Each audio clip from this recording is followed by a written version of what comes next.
在觉得吃素就是吃草吗？还在拿着计算机算蛋白质够不够吗？还在担心不吃肉，肌肉就会流失，人生就会黑白吗？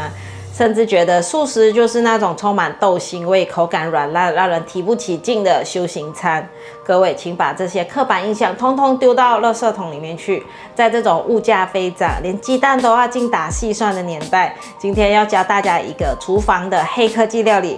我们要用超市最便宜、最不起眼，甚至常常被你拿来当成火锅配角的2样食材——金针菇还有豆包，进行一场名为分子重组的美味实验。这不仅仅是一道菜，这是对口感的极致骗术。我们要利用物理结构把切割改变，把植物蛋白做成比烧肉卷还 juicy， 比培根卷还脆口，甚至让你的荤食朋友吃一口会怀疑这真的是素食的吗？这道菜就是黄金脆皮爆汁卷。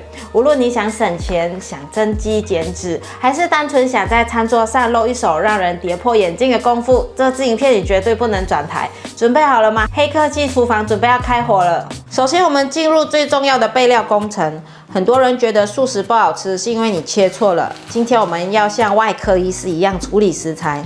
首先登场的是金针菇，我们的纤维担当，很多人叫它明天见。来看这边，我们先把带土的根部切掉。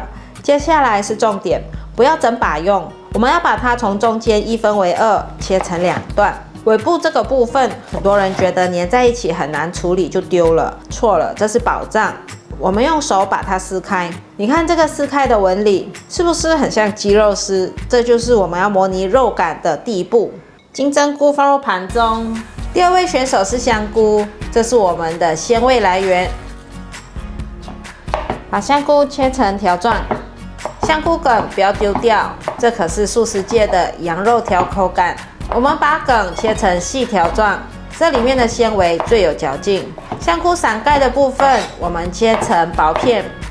香菇含有丰富的乌干酸，加热后那个鲜味是味精的好几倍，它是天然的提鲜剂。第3位选手黑木耳，这是我们的脆度来源。如果说金针菇是肉，木耳就是软骨。木耳怎么切才漂亮？跟你说一个小撇步，把它卷起来，像卷蛋卷一样，然后再下刀切丝，这样子切出来的木耳丝粗细均匀，卷进豆包里的时候才不会刺破外皮，而且每一口都能咬得到那个卡吱卡吱的脆感。黑木耳这里的分量是2片。因为我有事先把它切成小片。黑木耳放入盘中，把红萝卜削皮，再来是红萝卜，这不只是配色，它是甜味来源。我们只需要切几片，然后改刀切成细丝。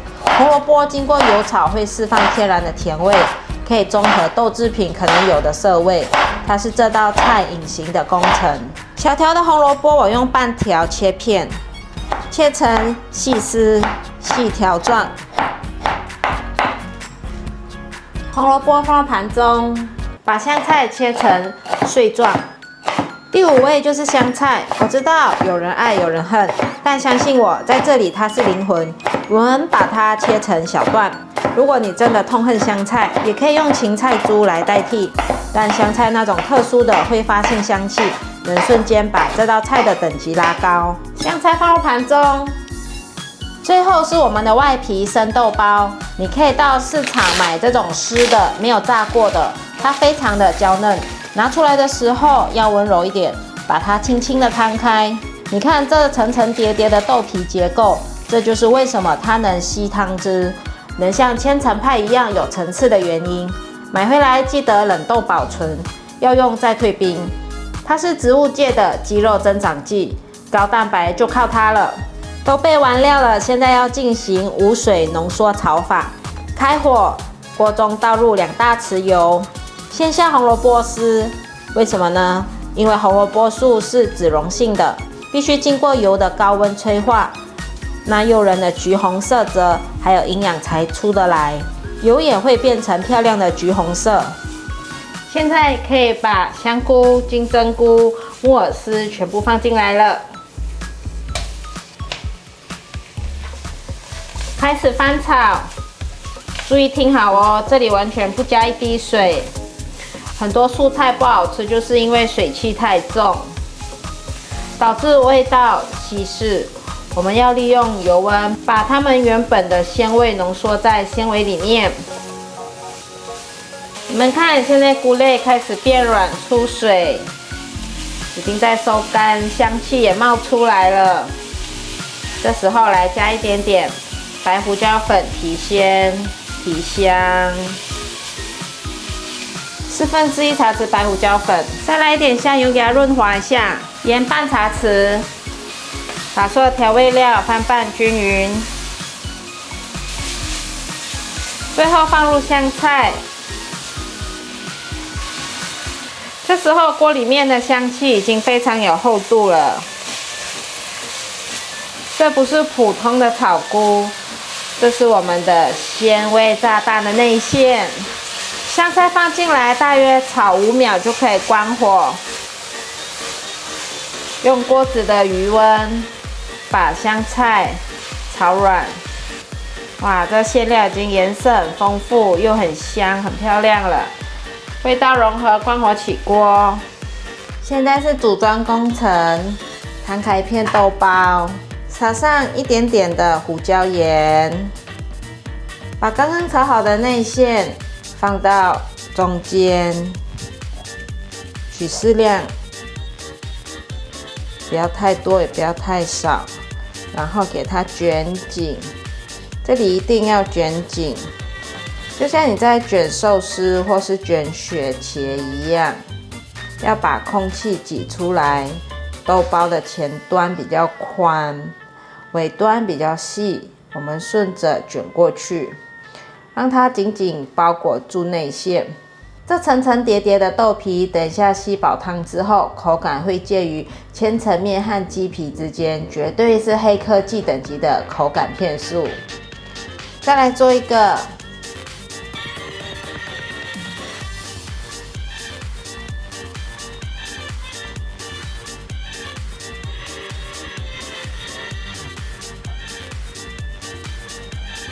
馅料如果被挤压出来，再给它塞回去。其实，在放馅料的时候，可以偷偷的压一下，也是可以挤出空气，让等下包的时候更容易，更不会散掉。都卷好了，来拿去煎。来调酱汁，1汤匙的酱油，白胡椒粉1/4茶匙，黑糖1茶匙，素蚝油1汤匙。水60cc， 把所有调味料拌匀。接着是梅纳反应时间，原锅不用洗，再补一点油，把卷好的豆包放下去。这里有个绝对不能错过的 pebble， 请拿笔记下来哦。封口要朝下，这叫做物理焊接术。先别急着翻动，让高温把接口处定型、粘合，让蛋白质凝固。这样翻面才不会散掉。我们要把它每一面都煎到恰恰的，变成诱人的金黄色。这时候的大豆蛋白在油煎下产生的焦香气，真的会让你忘记它是素的。这简直就是素食界的脆皮烧肉啊！豆包煎到4面金黄后，最后一步注入灵魂。虽然干煎已经很香了，但我们要让它爆汁，让它成为白饭杀手。直接把刚刚调好的酱汁放到锅子里面来，这黄金比例也要记下来哦。把这咸甜浓郁、充满酱香的汤汁全部吸进去每一个毛细孔里，盖上盖子，转中小火煨煮一下。这时候锅子里正在发生神奇的变化，原本煎得酥脆干燥的豆皮表面会瞬间启动海绵效应。等到听到酱汁收干的声音，打开盖子，哇，我们来看看。你们看这个光泽，这焦糖色简直是好完美啊！汤汁都已经快要收干了，可以起锅，忍不住想吃了。外皮已经吸满酱汁，湿润感瞬间在嘴里面爆开来，很香。紧接着是豆皮煎过后韧劲的那种焦香会散发出来，然后里面的金针菇还有黑木耳提供了非常爽脆的嘎吱嘎吱的口感。黑木耳真的一定要放，软 Q 软 Q 又 QQ 又脆脆，完全没有一般金针菇那种塞牙缝的感觉，因为我有切成段状了。红萝卜呢，它释放的那种甜味在嘴里有一点点回甘，加上香菜是画龙点睛，香菜也绝对要放，会让你的味道更多一个层次。说实话，如果不跟我说这是全素的，闭上眼睛让人盲测的吃，这种丰富的层次感，真的会让人以为你是不是在吃那种鸡肉卷或是培根卷。它有饱足感，然后又有烧肉的香气，但吃完呢，身体却可以很轻盈。这道菜啊，如果你身边有那些无肉不欢的朋友，做给他吃，保证他乖乖会把饭都吃光光，而且会吃好多碗饭，甚至还会要求你教他怎么做哦。想要健康，想要省钱，又不想牺牲美味，这道金针菇豆包卷就是你的黑科技解答。赶快动手试做看看，让你的餐桌也来一场美味的革命吧！如果你喜欢今天的料理，记得免费订阅、按赞、分享出去，还要按赞追踪我的粉丝页还有 IG。我下道理见，拜拜。